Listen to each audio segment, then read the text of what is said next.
नमस्ते दोस्तों, आप देख रहे हैं सैम सुंदर टोन्स। यहाँ आपको मिलेंगी सीधी सादी कहानियाँ जो दिल को छू जाएं और कुछ सिखाएं। अगर आपको ऐसी कहानियाँ पसंद है तो चैनल को सब्सक्राइब कर लीजिए, वीडियो को लाइक कीजिए और कमेंट में बताइए कि कहानी आपको कैसी लगी। चलिए अब शुरू करते हैं आज की कहानी। गांव में बरसात का मौसम दस्तक दे चुका था। अचानक चलने वाली ठंडी हवा और बादलों की कड़कड़ाहट से साफ पता लग रहा था कि मौसम सिर्फ बारिश नहीं बल्कि एक बड़ी परीक्षा लेकर आने वाला है। रामेश्वर के छोटे से कच्चे घर की छत जगह जगह से टपक रही थी। हर बूंद के साथ उसकी परेशानियां भी टपक कर बाहर आ रही थीं। रामेश्वर जी, आप सुन रहे हैं ना? देखिए, छत फिर से टपकने लगी है। अगर तेज बारिश आई तो यह पूरा कमरा पानी से भर जाएगा। हम कहाँ जाएंगे इस हाल में? हाँ केवार, कोशिश तो कर रहा हूँ, लेकिन इस बार बादल कुछ ज्यादा ही नाराज लग रहे हैं। लोग चौक पर कह रहे थे कि इस साल बहुत बड़ा तूफान भी आएगा। हमारे जैसे गरीबों का घर तो एक झोंका भी गिरा सकता है। अजी, हम गिर भी गए तो कौन पूछने आएगा? ना अपने लोग, ना वो हरिचरण जी जिन्होंने आपको अपना भाई समझकर भी आपका सब कुछ छीन लिया। हरिचरण, रामेश्वर का बड़ा भाई, वही जिसने माँ बाप के मरने के बाद सारे कागज बदलवा कर रामेश्वर का घर और जमीन अपने नाम कर ली। इसी कारण उसे मजबूरी में किराए पर रिक्शा चलाना पड़ रहा था। रामेश्वर के लिए तो भाई का धोखा तूफान से भी बड़ा घाव था। छोड़ो भाग्यवान, सब ईश्वर की लीला है। मैं मेहनत करूंगा, रिक्शा चलाऊंगा, किसी दिन कमी नहीं रहेगी। पर आज तो घर में दाल चावल भी नहीं बचे। लकड़ियां भीग गईं। 2 दिन से चूल्हा ठंडा पड़ा है। छोटू को देखो, पूरा दिन पानी पीकर सो जाता है। कितनी देर भूख दबाएगा? छोटू, रामेश्वर का 8 साल का मासूम बेटा। भूख की वजह से उसका चेहरा पीला पड़ चुका था, पर फिर भी वह अपने पिता के पास आकर चुपचाप बैठ जाता, जैसे कह रहा हो, बाबू, अगर खाना नहीं है तो आप परेशान मत हो। मैं अभी नहीं भूखा, बस आप बैठिए मेरे पास। नहीं बेटा, तू चिंता मत कर, तेरे लिए मैं कुछ भी कर सकता हूँ। रामेश्वर ने बाहर बादलों की तरफ देखा, मानो कह रहा हो, बारिश तू जितनी भी जोर से बरस जा, पर मैं हार नहीं मानूंगा। भाग्यवान, तुम छोटू का ध्यान रखना। मैं अभी जाता हूँ, कुछ इंतजाम करके ही लौटूंगा।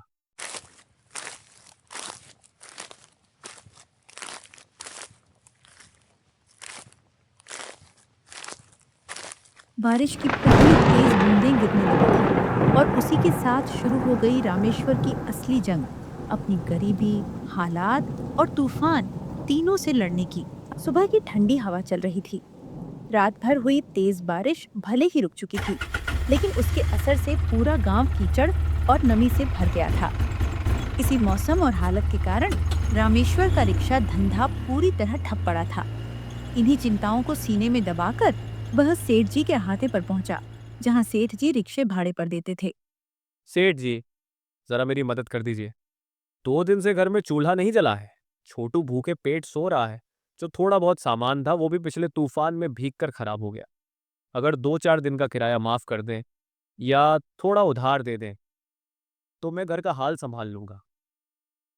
रामेश्वर, तुम ही देख रहे हो ना, ये बरसात और ठंड ने पूरे गांव को घर में बंद कर दिया है। लोग बाहर ही नहीं निकल रहे, फिर रिक्शा कौन लेगा? सच कहूं तो इस मौसम ने तो मेरा धंधा भी डुबा दिया है। भाड़ा आने का नाम नहीं, रिक्शे खड़े खड़े खराब हो रहे हैं। अगर हालात ऐसे ही रहे तो मुझे रिक्शा का काम ही बंद करना पड़ेगा। नुकसान उठाने की भी एक हद होती है। सेठ जी, मैं तो ये सोचकर आया था कि मुश्किल में आप मेरा सहारा बनेंगे, और आप कह रहे हैं कि मेरी आखिरी रोजी रोटी भी चली जाएगी। सेठ जी चुप रहे। हो सकता है उनकी मजबूरी हो, पर उस चुप्पी ने रामेश्वर के दिल पर एक और बोझ डाल दिया। लंबी चली बरसात ने गांव की रफ्तार रोक दी थी और ठंड ने लोगों को खिड़कियों के पीछे छुपा दिया था। ऐसे में रोज कमाने खाने वाला गरीब आदमी क्या करे? ठीक है सेठ जी, मैं काम कर लूंगा, जो होगा खुद ही संभाल लूंगा। यह कहकर रामेश्वर चुपचाप अपनी रिक्शा की ओर बढ़ा। शाम धीरे धीरे उतर रही थी। ठंड से भरी हवा चल रही थी और दिन भर की नमी अब गांव को और भी उदास बना रही थी। रामेश्वर सुबह से रिक्शा लेकर घूम रहा था, कभी मैदान की तरफ, कभी चौक के आसपास, कभी स्कूल की ओर, लेकिन पूरे दिन एक भी सवारी नहीं मिली। बरसात और ठंड ने लोगों को घर में कैद कर दिया था। वह वापस घर लौटने ही वाला था कि पीछे से एक कार तेज रफ्तार में आई। बरसात से गीली सड़क, फिसलन और धुंधलके ने मिलकर एक पल में हादसा कर दिया। कार ने रामेश्वर के रिक्शे को जोरदार टक्कर मारी और वह दूर जाकर सड़क पर गिर पड़ा। आह आह। जितनी ठंड हवा में थी, उससे कई गुना दर्द अब उसके शरीर में फैल चुका था। उसका हाथ बुरी तरह कुचल गया था। उधर मोहल्ले के एक लड़के ने घर जाकर सरोजनी को हादसे की खबर दी। ये सुनते ही सरोजनी के होश उड़ गए और वह रोती हुई अस्पताल पहुंची। डॉक्टर साहब, मेरे रामेश्वर कैसे हैं? कितनी चोट आई है? देखिए, आपके पति की हालत स्थिर है, पर चोट बहुत गंभीर है। हमने उनका हाथ बचाने की पूरी कोशिश की, लेकिन दुर्भाग्य से हमें उनका एक हाथ काटना पड़ा। ये उनके जीवन बचाने के लिए जरूरी था। हाथ? हे भगवान, ये कैसा इम्तिहान है?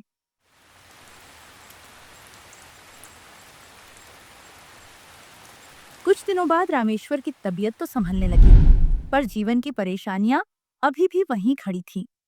लगातार बारिश से उनका कच्चा घर और भी खराब हो चुका था।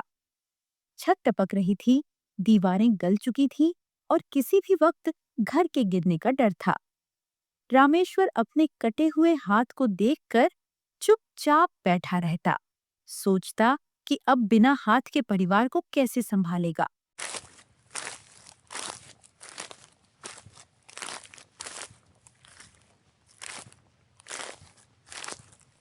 रामेश्वर घर लौटकर कोने में चुपचाप बैठ गया।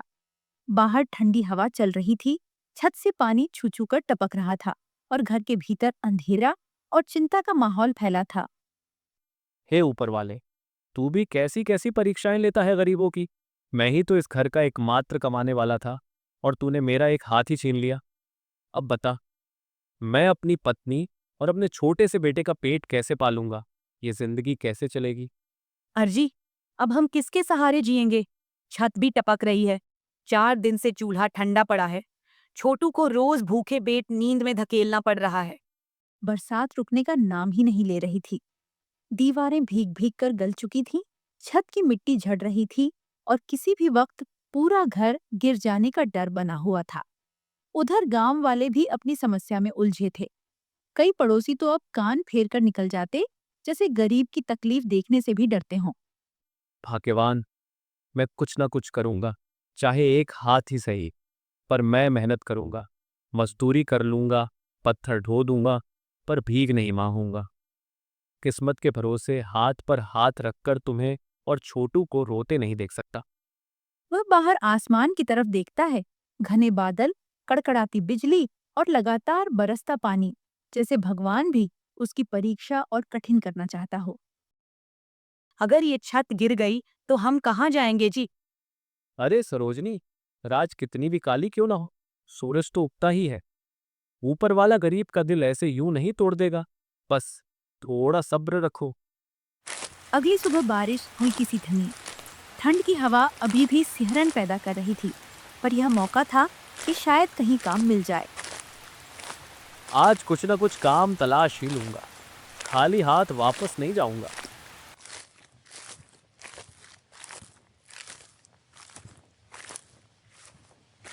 अरे साहब जी, कोई काम मिलेगा? नहीं भाई, इस बारिश ने सबका काम खराब कर दिया है। मैंने तो अपने मजदूरों को भी घर भेज दिया, कहीं और देखो। रामेश्वर एक जगह से दूसरी जगह भटकता रहा। मकान निर्माण, खेत, दुकानें, स्कूल, ढाबा, लेकिन हर जगह सिर्फ निराशा हाथ लगी। अरे ओ फटेहाल, कहाँ कहाँ से आ जाते हो तुम जैसे लोग। देखिए अपनी हालत, एक हाथ से क्या उखाड़ लोगे। मैं तुम्हारे जैसे अधूरे लूले लंगड़े को काम दूंगा? मेरी अकल खराब है क्या? चल भाग यहाँ से, कहीं जाकर भीख मांग, यहाँ तेरे लिए कुछ नहीं। ये शब्द तीर की तरह रामेश्वर के सीने को चीर गए। उसे लगा मानो दुनिया में उसके लिए अब कोई जगह नहीं बची। शाम होने लगी थी। भूख, ठंड, थकान और निराशा उसे भीतर से तोड़ रही थी। वह सड़क किनारे एक पेड़ के नीचे बैठ गया।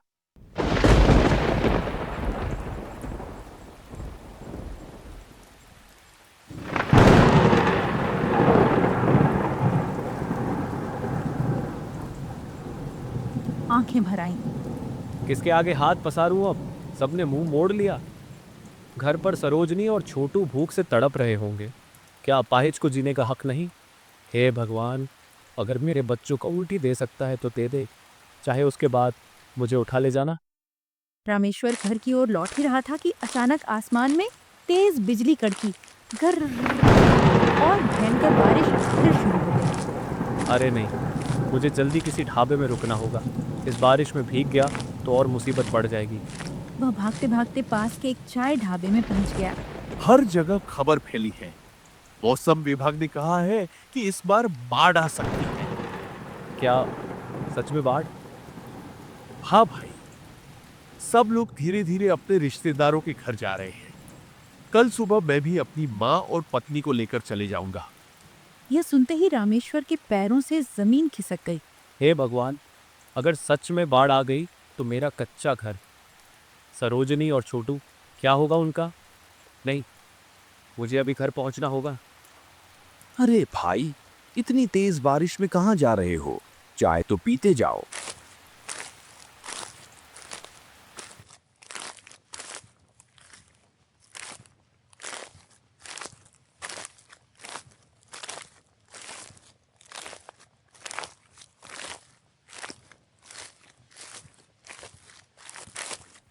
वह किसी की बात सुने बिना मूसलाधार बारिश में दौड़ पड़ा, सिर्फ एक ही चिंता के साथ, सरोजनी और छोटू सुरक्षित हों। भयंकर बारिश भीगते हुए रामेश्वर किसी तरह दौड़ता दौड़ता अपने घर के पास पहुंचा। कच्ची सड़क पर जगह जगह पानी भरा था। ठंडी हवा हड्डियों को कंपा रही थी। घर के पास आते ही उसे सबसे पहले एक तेज टप टप टप की आवाज सुनाई दी। वह समझ गया, छत फिर टपक रही है। अजी, जल्दी आइए, देखिए छत से पानी सीधे अंदर आ रहा है। चारों तरफ बस पानी ही पानी हो रहा है। ये छत अब किसी भी वक्त टूट सकती। मुझे ऊपर चढ़कर इसे अभी रोकने की कोशिश करनी। रात गहराती जा रही थी। हवा इतनी ठंडी थी कि हाथ सुन्न हो रहे थे और तेज बारिश की बूंदें लगातार छप्पर को पीट रही थीं। रामेश्वर ने अपनी आखिरी बची हुई हिम्मत जुटाई और एक हाथ से ही छप्पर पर चढ़ने की कोशिश की। अजी, सावधान रहिए, फिसलना मत, बारिश बहुत तेज है। एक हाथ से छप्पर को संभालना, फटी चादरें कसना, भीगी टहनियों को फिर से जमाना, ये सब उसके लिए बेहद कठिन था। पर वह जानता था, अगर छत अब भी नहीं संभाली गई तो पूरा घर पानी में डूब जाएगा। कई मिनटों की जद्दोजहद के बाद वह किसी तरह छत को टांगों और रस्सियों से बांधकर नीचे उतारा। दोनों थके टूटे फिर से अंदर बैठे। धीरे धीरे रात और गहरी होती गई, लेकिन बारिश रुकी नहीं, बल्कि और तेज होने लगी, जैसे आसमान फट पड़ा हो। हर तरफ सिर्फ पानी की आवाज और तेज हवाओं की चीखें। घर की दीवारें भीग भीग कर नरम हो चुकी थी। छत जगह जगह से टपक रही थी और कमरे में पानी भरने लगा था।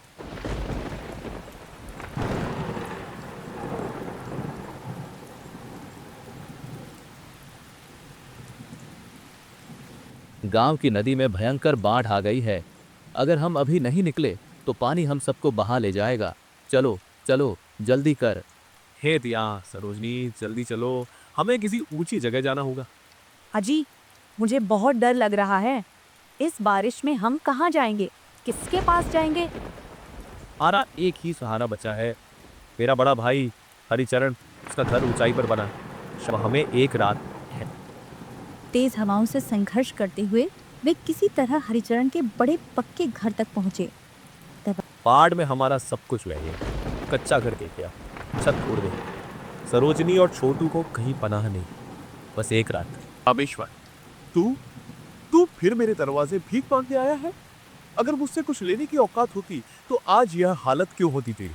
भैया, ये समय औकात देखने का नहीं है। बच्चा कांप रहा है, कृपा करके बस एक कोना दे दो। मेरा घर कोई धर्मशाला नहीं है। एक हाथ से क्या कर लेगा तू? चल निकल, मेरे दरवाजे से दूर हो जा। समय खराब है, मूड खराब मत कर। भैया, हम कहीं नहीं जाएंगे। कृपया छोटू को बचा लो। नहीं, मेरे घर में तुम्हारे जैसे गरीबों के लिए कोई जगह नहीं। अब भागो यहाँ से, नहीं तो मैं भगा दूंगा। अपने ही भाई का यह तिरस्कार रामेश्वर के दिल में गहरे जख्म की तरह उतरा। पर पानी बढ़ रहा था। उसे रुकना भी अपराध होता। चुपचाप कमजोर कदमों से वह आगे बढ़ गया।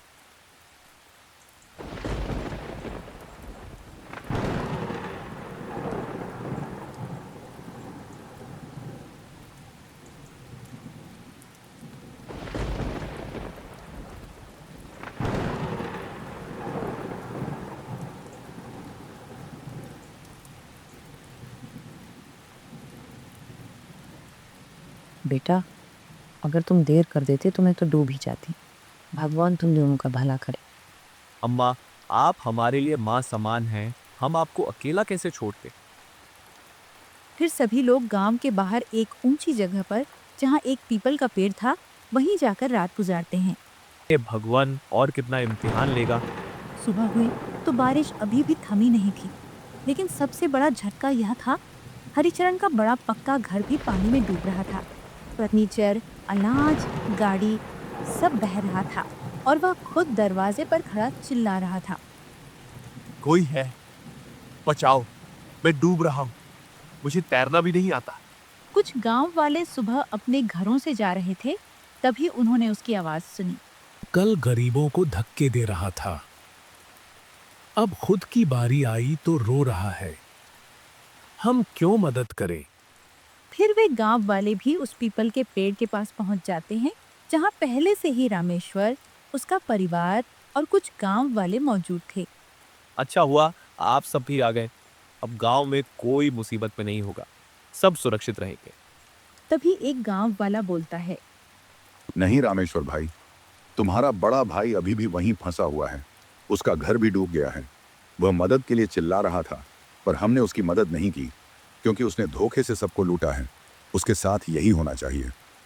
नहीं, वो कुछ भी करे, पर हमारी इंसानियत यही कहती है कि हम किसी के बुरे समय में उसकी मदद करें, वरना हम में और उनमें क्या फर्क रह जाएगा।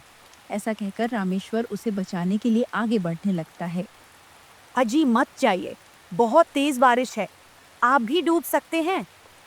भाग्यवान हरिचरण भैया ने चाहे जैसा भी किया हो, पर आखिर वो मेरे भाई है, मैं उसे मरते हुए नहीं देख सकता। इंसानियत यही सिखाती है, जिसने हमें नहीं बचाया, हाँ हम उसे बचाकर दिखाए। वह किसी की बात सुने बिना आगे निकल जाता है। तभी वहां बूढ़ी अम्मा आ जाती हैं। वह किसी की बात सुने बिना आगे निकल जाता है। तभी वहां बूढ़ी अम्मा आ जाती हैं। अम्मा, आप यहाँ? आप तो हमारे साथ पेड़ के नीचे थी। बेटा, जहाँ इंसानियत की पुकार हो मैं वहाँ आ जाती हूँ। तुम्हारा भाई चाहे जैसा भी हो, तुम उसे बचाना चाहते हो। हाँ अम्मा, क्योंकि उसकी जगह कोई भी होता मैं जाता। अगर कोई रास्ता है तो मुझे बताओ। तुम सच में नेक हो बेटा। तुम्हारे जैसे लोग आज बहुत कम हैं। मैं तुम्हारी मदद करूंगी। गांव पहुंचते ही 2 बड़े पेड़ों के बीच तुम्हें एक जादुई नाव मिलेगी। वह कभी नहीं डूबेगी। मेरा आशीर्वाद तुम्हारे साथ है। रामेश्वर नाव तक पहुंचा। वह सच में वहां थी। वह तुरंत पानी में उतरा और तेज लहरों को चीरते हुए हरिचरण तक पहुंच गया।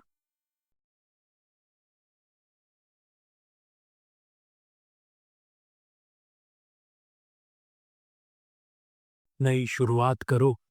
कुछ दिन सब पेड़ के नीचे रहे। फिर जब पानी घटा तो हरिचरण ने सबको घर बुलाया। उसने घोषणा की, आज से मैं किसी गरीब से बुरा व्यवहार नहीं करूंगा, सभी गांव वालों का कर्ज माफ करता हूं। और रामेश्वर, आज मैं तेरी जमीन तुझे वापस करता हूं। आज से हम भाई ही नहीं, एक परिवार है। तभी वही अम्मा आती हैं और रामेश्वर से कहती हैं, तुम बहुत नेक दिल और अच्छे इंसान हो। तुमने सबकी मदद की है। मैं तुमसे बहुत खुश हूँ। नमस्ते दोस्तों, आप देख रहे हैं सैम सुंदर टोन्स। यहाँ आपको मिलेंगी सीधी सादी कहानियाँ जो दिल को छू जाएं और कुछ सिखाएं। अगर आपको ऐसी कहानियाँ पसंद है तो चैनल को सब्सक्राइब कर लीजिए, वीडियो को लाइक कीजिए और कमेंट में बताइए कि कहानी आपको कैसी लगी।